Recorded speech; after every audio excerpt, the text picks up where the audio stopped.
تبلیغ کے لیے. آپ کو معلوم ہوگا طائف شہر ہے مکہ سے 100 کلومیٹر دور، اور وہاں کی تبلیغ اتنی مشہور ہے روایات میں کہ اللہ کے رسول صلی اللہ علیہ وسلم کے ساتھ طائف والوں نے کیا کیا تھا، پتھر برسائے تھے. طائف والوں نے حضور صلی اللہ علیہ وسلم کا مذاق اڑایا تھا، بہت تکلیفیں دی تھی. اس وقت سفر میں حضور کے کوئی اور نہیں، حضرت زید بن حارثہ تھے.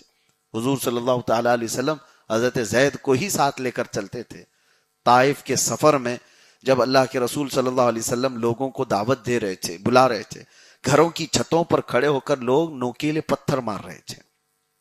اس وقت حدیث میں موجود ہے کہ جتنے پتھر آتے تھے حضرت زید کبھی دائیں کبھی بائیں کبھی آگے کبھی پیچھے حضور کے اطراف گھومتے رہتے تھے اور ہر پتھر کو اپنے سر پر لیتے تھے.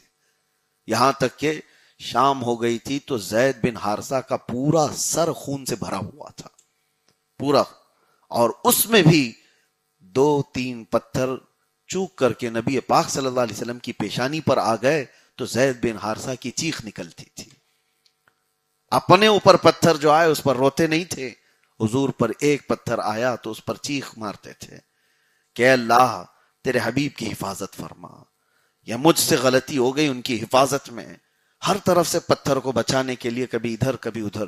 حضرت زید بن حارثہ ہی اس بات کے راوی ہیں.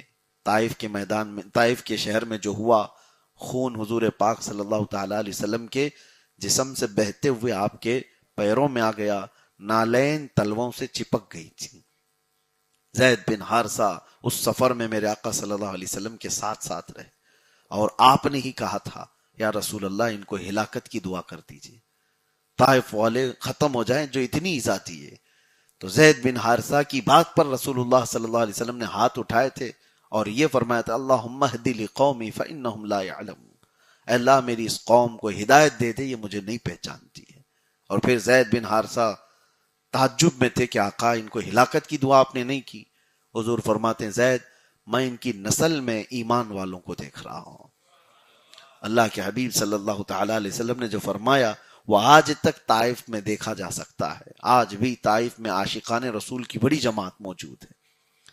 زید بن حارثہ واپس لوٹے، اللہ کے رسول صلی اللہ تعالی علیہ وسلم نے ان کو آزاد کیا اور بیٹا بنایا تھا، یہ تو واقعہ معلوم. اس کے بعد ان کی فضیلت میں ایک بات یہ ہے کہ حضور نے جیسی اعلان نبوت فرمایا تھا، مکہ والوں کے سامنے اپنے نبی ہونے کا اعلان فرمایا، تو سب سے پہلے اسلام لانے والوں میں کون تھے؟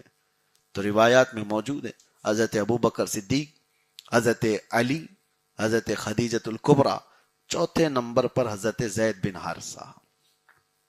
یعنی پورے اسلام کی ہسٹری میں 4 نمبر پر حضرت زید بن حارثہ اسلام قبول کرنے والے سابقون الاولون میں ہیں، سب سے پہلے اسلام لانے والوں میں. بلکہ کیٹیگری وائز کچھ بزرگوں نے ڈیوائیڈ کیا ہے کہ پہلے کون. عورتوں میں حضرت خدیجہ، بچوں میں حضرت علی، بڑی عمر کے لوگوں میں صدیق اکبر، اور آزاد کردہ غلاموں میں حضرت زید بن حارثہ. اس طرح سے کیٹیگری وائز اگر دیکھا جائے تو سب سے پہلے اسلام قبول کرنے والے زید بن حارثہ ہیں. اور اس کے بعد ایک بڑا واقعہ آپ کے ساتھ یہ پیش آیا کہ اللہ کے رسول صلی اللہ تعالی علیہ وسلم کی کنیز تھیں ام ایمن. یہ حضور کے والد گرامی کی کنیز تھی اور حضور کی بارگاہ میں بھی وہ کنیز بن کر رہی. اور ان کی شرافت یہ ہے کہ ام ایمن یہ وہ خاتون ہیں جن کا دودھ رسول اللہ نے پیا ہے. حضور صلی اللہ تعالی علیہ وسلم کو 4 عورتوں نے دودھ پلایا ہے، حضرت آمنہ، حضرت حلیمہ سعدیہ، حضرت سویبہ اور حضرت ام ایمن. یہ 4 عورتیں ہیں جن کو یہ شرف حاصل ہے کہ وہ رسول اللہ صلی اللہ تعالی علیہ وسلم کو بچپن میں دودھ پلائی ہیں. تو ام ایمن وہ خاتون تھی جن کو حضور صلی اللہ تعالی علیہ وسلم احترام سے اماں بھی کہا کرتے. لیکن ساتھ میں حضور نے ایک بار فضیلت میں یہ بیان فرمایا کہ کوئی اگر دنیا میں جنتی عورت سے نکاح کرنا چاہے تو اسے ام ایمن سے نکاح کرے. حضور کا یہ فرمان تھا. تو زید بن حارثہ خود آگے بڑھے اور کہا کہ یا رسول اللہ صلی اللہ علیہ وسلم کیا میں ام ایمن سے نکاح کروں؟